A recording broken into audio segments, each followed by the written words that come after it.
and welcome to our on-demand webinar on best practices for student surveys. My name is Dr. Meagan Pollock, and I'll be your host. Whether you're an educator, administrator, or stakeholder, this resource is designed to guide you in creating effective and inclusive surveys to better understand the student experience. In this session, we'll explore how surveys play a pivotal role in enhancing educational programs by capturing accurate student needs and experiences.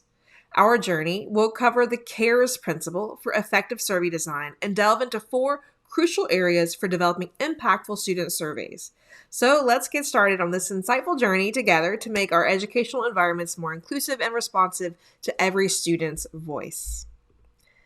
Now, the first thing that I want to reference is that there is an accompanying PDF to this resource that was created for NAPE, the National Alliance for Partnerships and Equity, and funded by the Toyota Foundation. A special thanks also to Mimi Lufkin for her support in its creation. So again, I encourage you to access this resource as a companion tool for this webinar.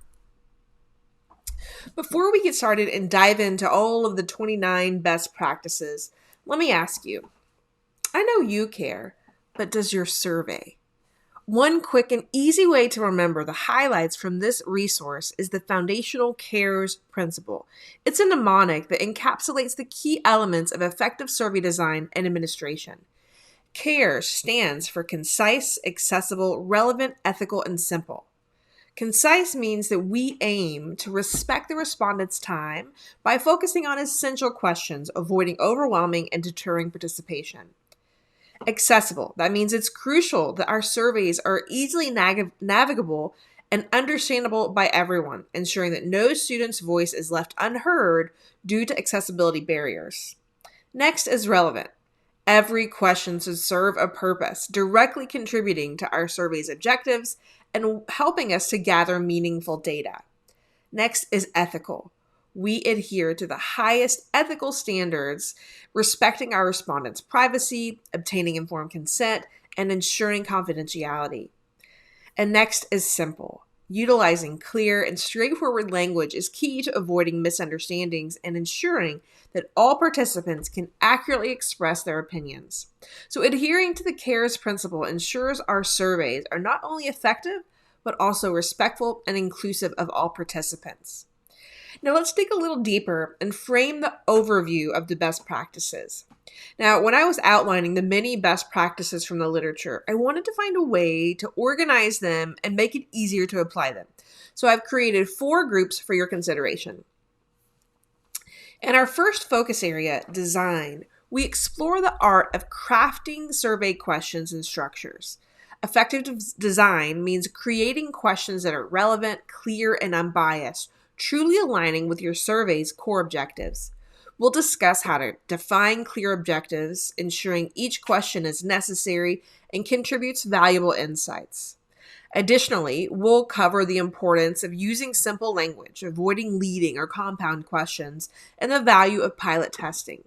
This section is your guide to constructing surveys that accurately and ethically capture the student experience.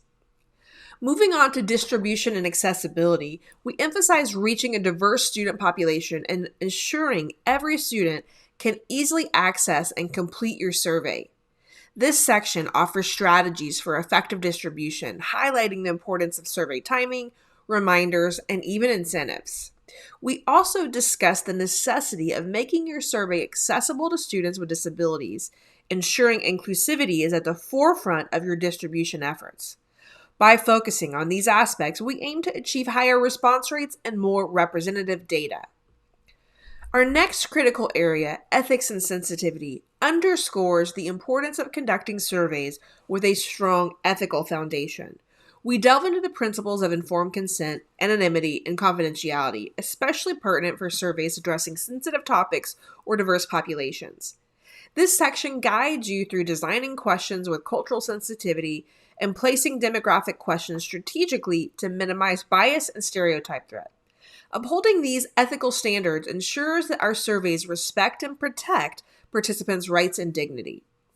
Finally, in analysis and feedback, we explore how to effectively analyze survey data and share findings with stakeholders. This section provides insights into preparing data for analysis, the importance of developing a clear analysis plan, and seeking assistance when necessary. We also emphasize the value of feedback, discussing how sharing survey results can enhance engagement and trust among participants.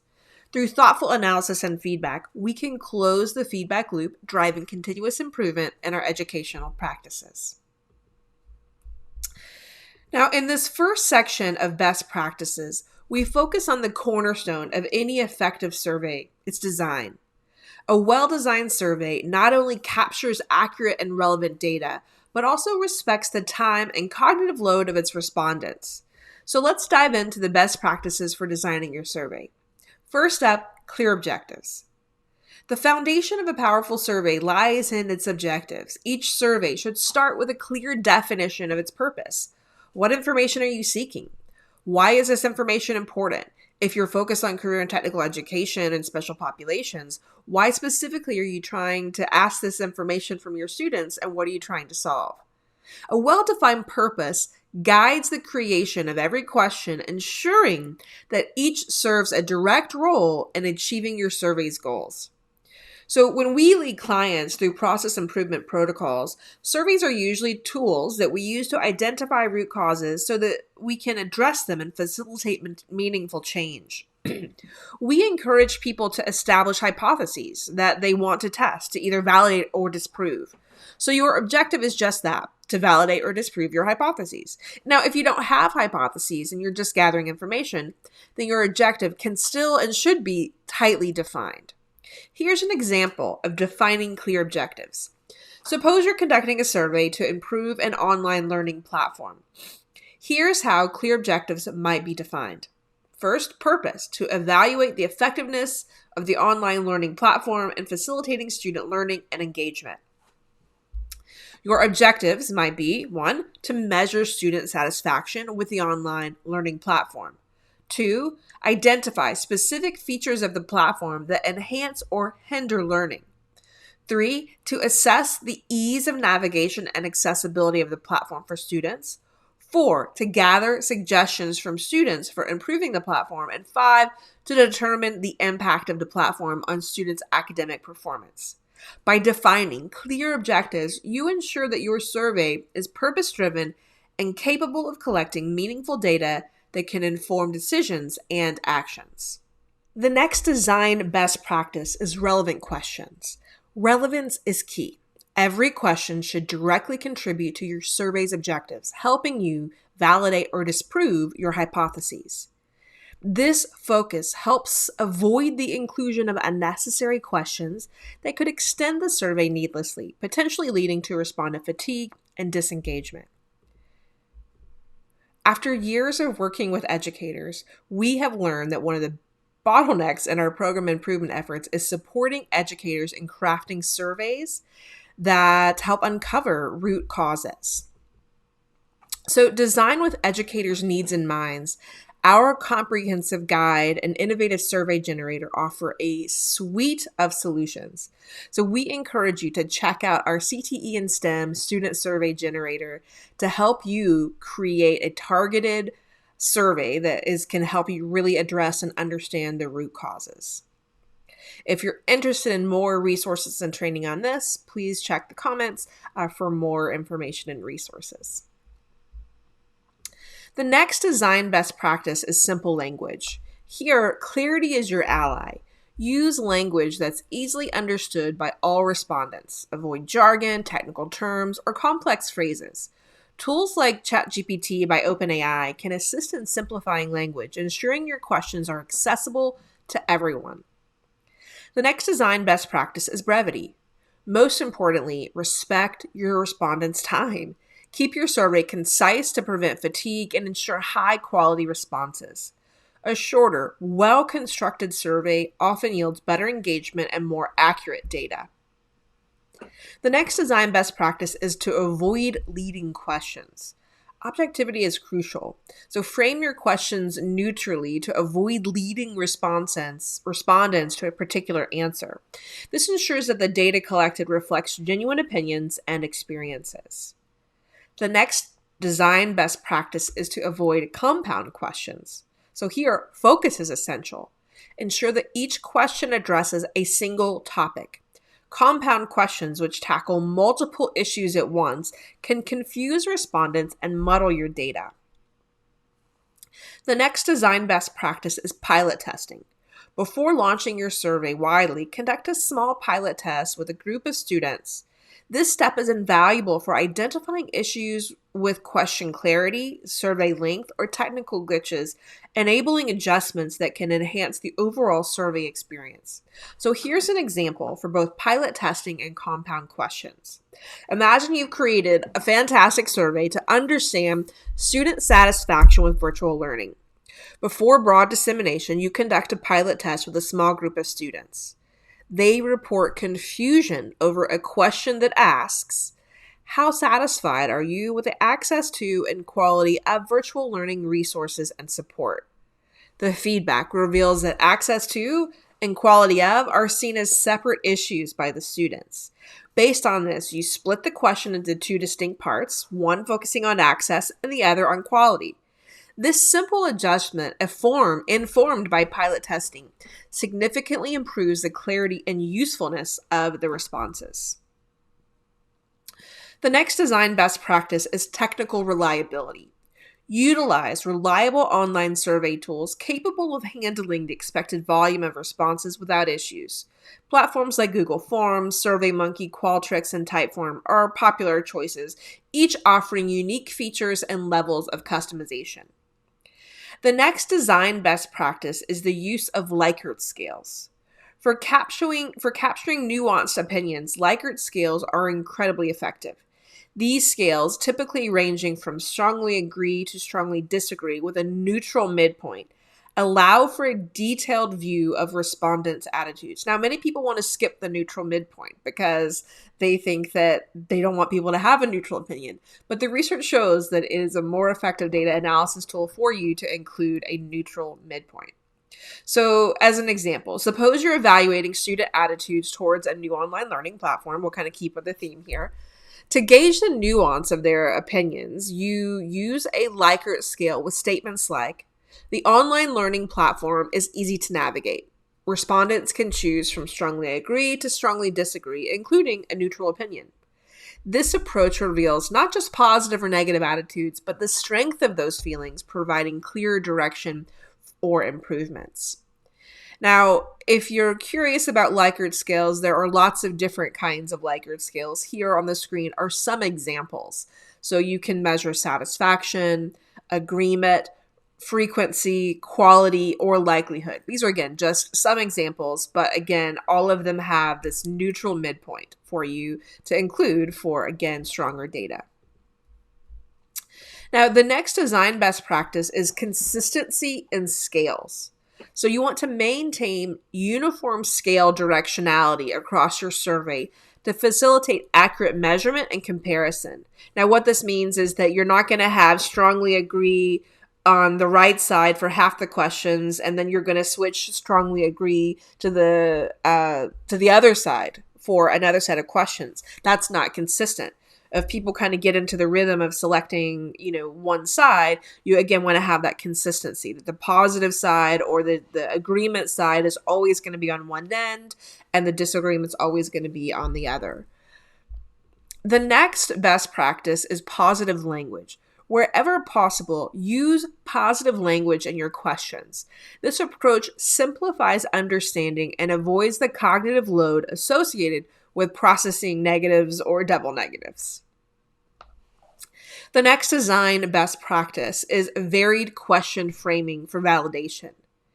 To increase the reliability of your responses, you want to frame similar questions in varied ways. This method, including both positive and negative statements, helps to verify the consistency of responses. The next design best practice is balanced question design. Ensure that the design of response options is balanced, with each option occupying equal visual space. So this balance aids in avoiding bias and ensuring that respondents are guided solely by the participants' views.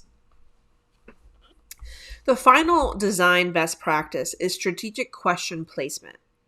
You want to capture your respondents' attention by placing the most critical survey items at the beginning. This strategy ensures that you collect key data even from those who may not complete the survey. Now, adhering to these design best practices will elevate the quality and effectiveness of your data collection efforts. It's not just about asking questions, it's about asking the right questions in the right way. As we move forward, remember that each decision in the design process should be intentional, reflecting a commitment to understanding and improving the educational experiences of all students. Now, in this segment, we turn our attention to the vital aspects of distribution and accessibility in survey design. How we share our survey and ensure it's accessible to every student plays a significant role in the quality and inclusivity of the data we collect.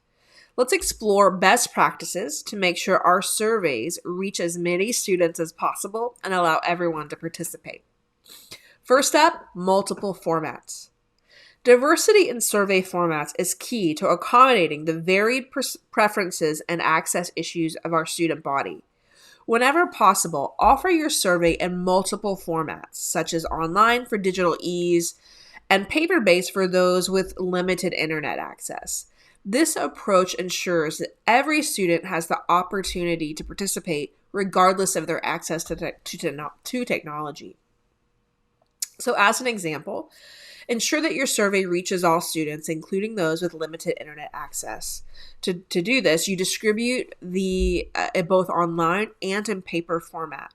For instance, a university looking to gauge campus dining satisfaction offers an online survey link via email or QR codes in dining halls alongside paper surveys at the entrance with a drop box for completed forms.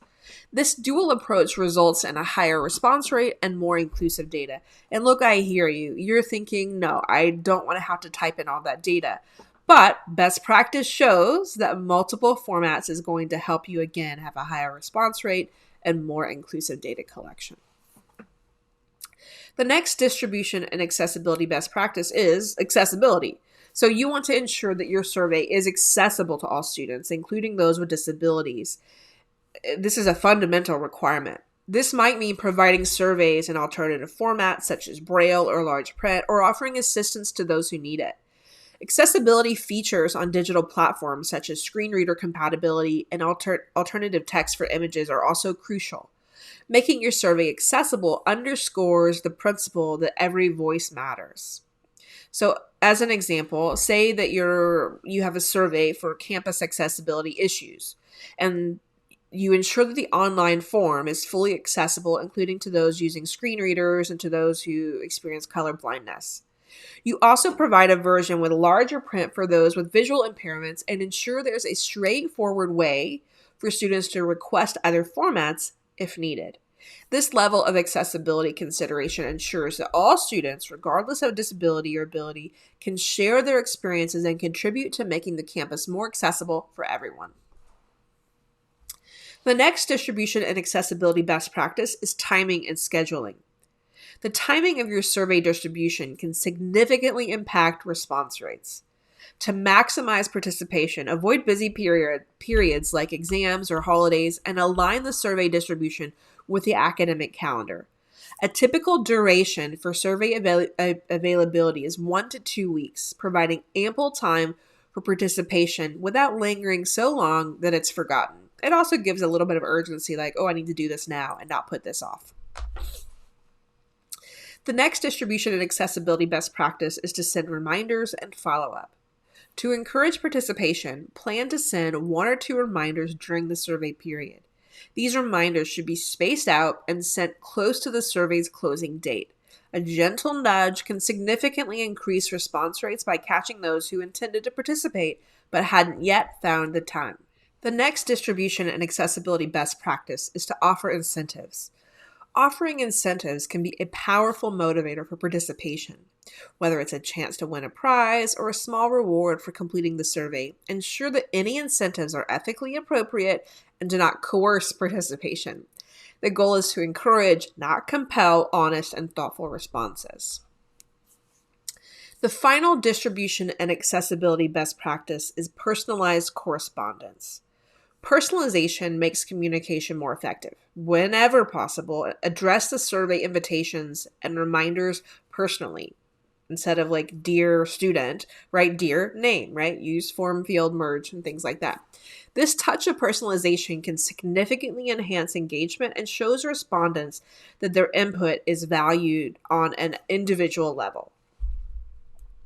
By adhering to these distribution and accessibility best practices, we not only increase the likelihood of a high response rate, but also ensure that our survey process is inclusive and respectful of all participants.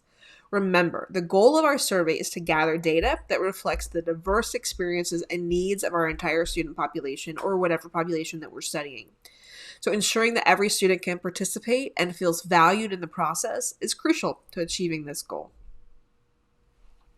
Now, as we design and distribute our surveys, it is paramount to approach our work with a deep sense of ethics and sensitivity. This section of our webinar delves into the practices that ensure our surveys respect the dignity, privacy, and diversity of all participants. Let's explore the best practices for ethics and sensitivity in survey creation. First up is informed consent.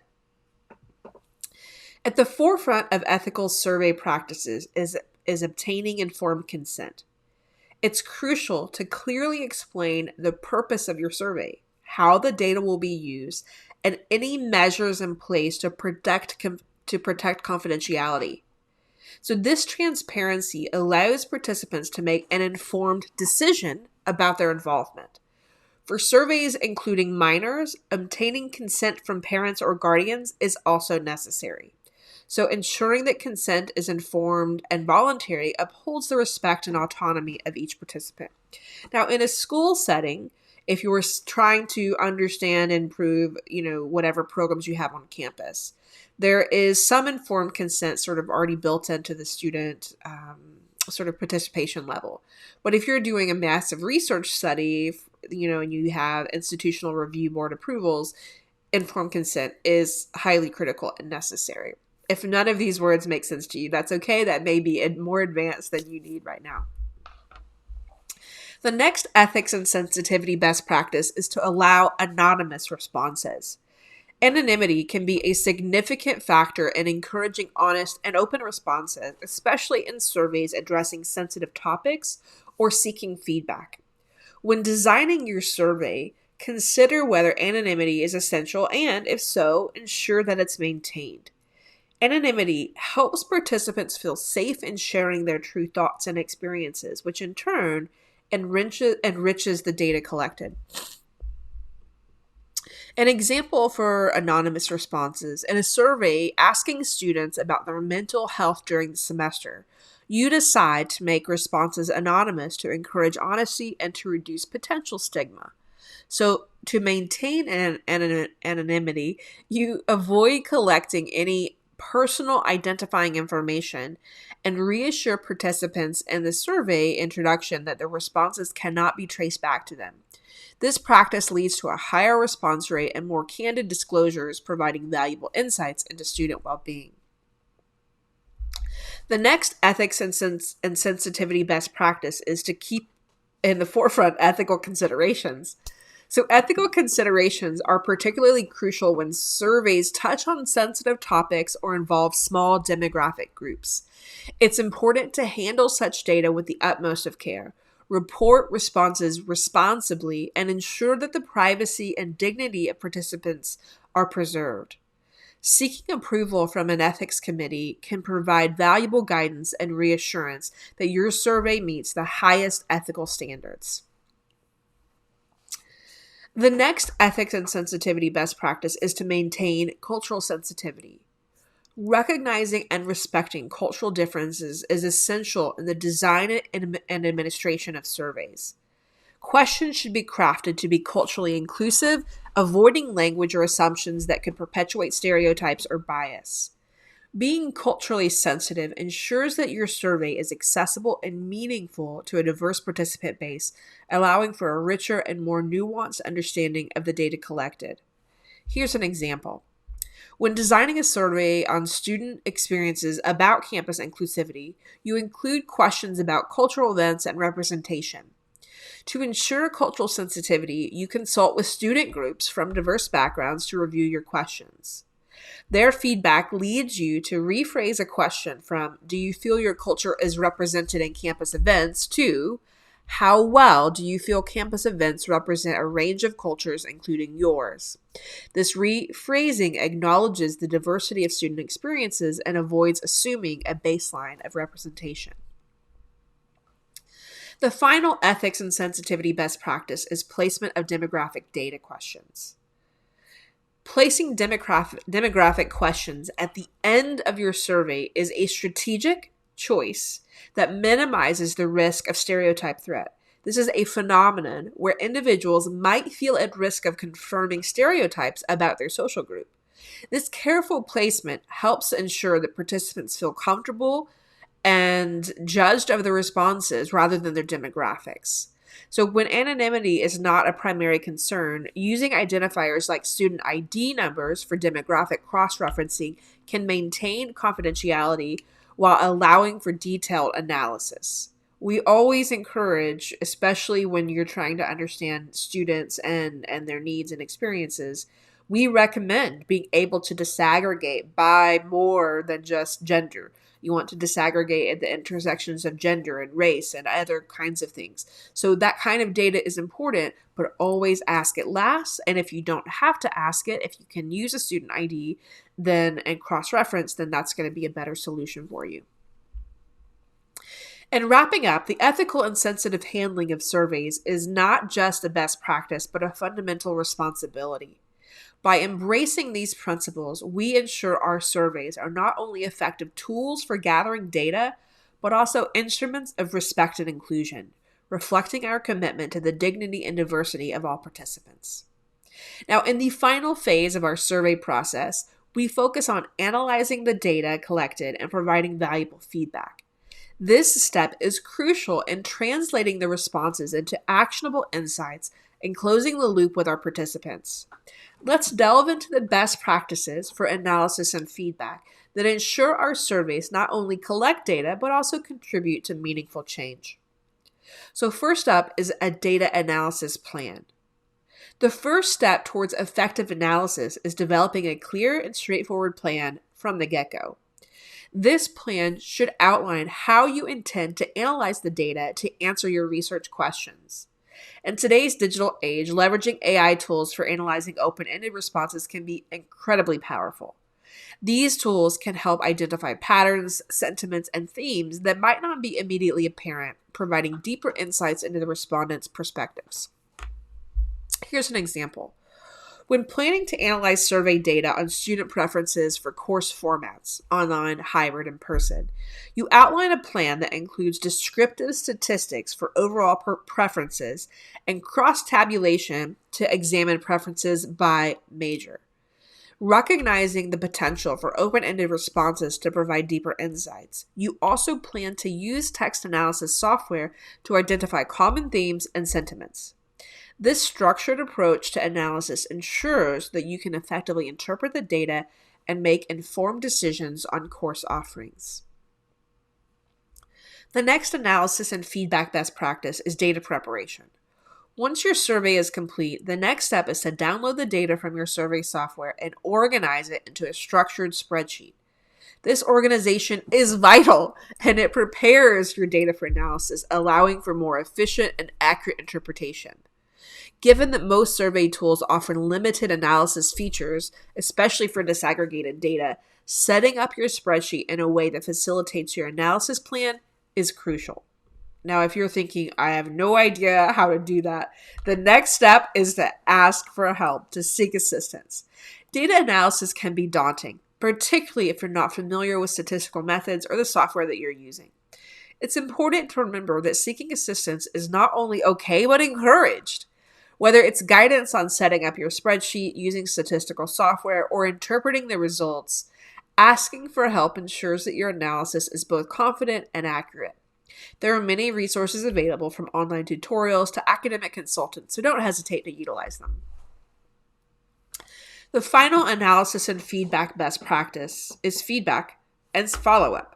One of the most overlooked yet significant aspects of conducting a survey is providing feedback to your respondents.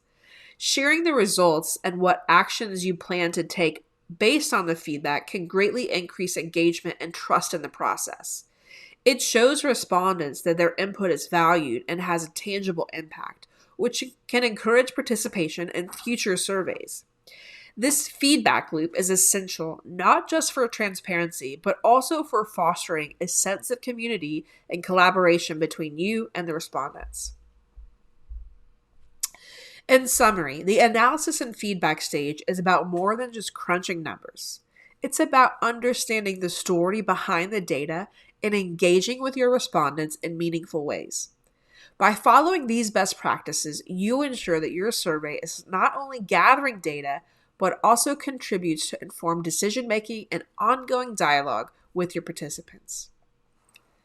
Now, as we've navigated through the essentials of crafting effective and inclusive student surveys, it's clear that the journey doesn't end here. So to further enhance the quality and impact of your surveys, advancing your skills is key. Let's explore some advanced survey development skills that can elevate your surveys from good to great.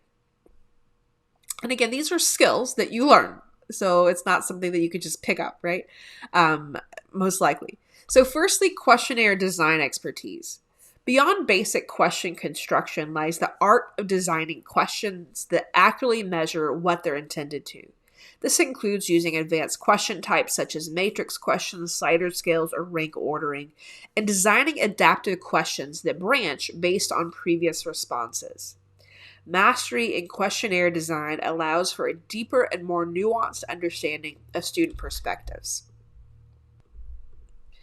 Understanding and minimizing bias is another crucial skill. It involves recognizing different types of biases like response bias or sampling bias and employing strategies to mitigate them. This includes using neutral wording and avoiding leading questions, ensuring your survey data is as accurate and representative as possible. Next, sampling and population knowledge. Effective surveys rely on a sample that accurately reflects the population you're studying. This means having a solid grasp of sample size determination and understanding different sampling methods, whether random, stratified, or convenient sampling, to ensure your sample is representative. Advanced data analysis and interpretation skills are also vital. With the right statistical analysis techniques, such as regression analysis or factor analysis, you can interpret data more accurately and draw valid conclusions. Proficiency with statistical software tools is essential for analyzing complex data sets and uncovering insights that drive informed decision-making. Furthermore, survey testing and validation ensure that your survey instrument measures what it's supposed to. This involves conducting pilot tests to refine questions and format, validating the survey instrument, and performing reliability tests to check for consistency over time. Now, in most cases, in my experience working with educators, this level is not needed. We're just trying to gather some information to help us make some informed decisions. But typically, the sort of validated instrument to ascertain participation in a welding program is not required. Next, ethical considerations and compliance cannot be overstated. So as survey complexity increases, so does the importance of adhering to ethical standards, privacy laws, and ensuring informed consent and respondent confidentiality. Compliance with data protection regulations like GDPR is crucial for maintaining trust and legality. Lastly, the move towards multimodal survey development recognizes the diverse ways in which respondents can engage with surveys, designing and deploying surveys across multiple platforms while ensuring consistency and comparability of data. This challenges us to be innovative and adaptable. And let's not forget the importance of cultural competency and inclusivity in survey design. Ensuring our surveys are sensitive to and inclusive of diverse languages and cultural contexts. By developing these advanced skills, you'll be equipped to design sophisticated and reliable surveys capable of providing high-quality data for informed decision-making, policy development, and research. The journey towards excellence in survey design is ongoing, and each step forward enriches our ability to create meaningful and impactful educational experiences. Now, some of the resources that I drew upon for these best practices are the well-known Creswell book, Educational Research Planning, Conducting and Evaluating Quantitative and Qualitative Research, designing surveys from Shaja and Blair, and then Qualitative Research and Evaluation Methods by Patton. I've also included on this list a great resource on Introduction to Intersectional Qualitative Research by Esposito and Evans Winters, another great resource that I encourage you read to support your work.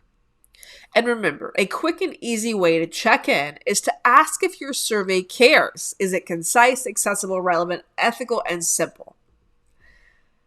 As we conclude our webinar, and remember that developing effective student surveys is a skill that improves with practice. By applying the principles and practices, you're taking a significant step towards creating surveys that truly reflect and meet the needs of your students. So thank you for tuning in. But before I close, I want to thank the Toyota USA Foundation and the National Alliance for Partnerships and Equity for funding this work.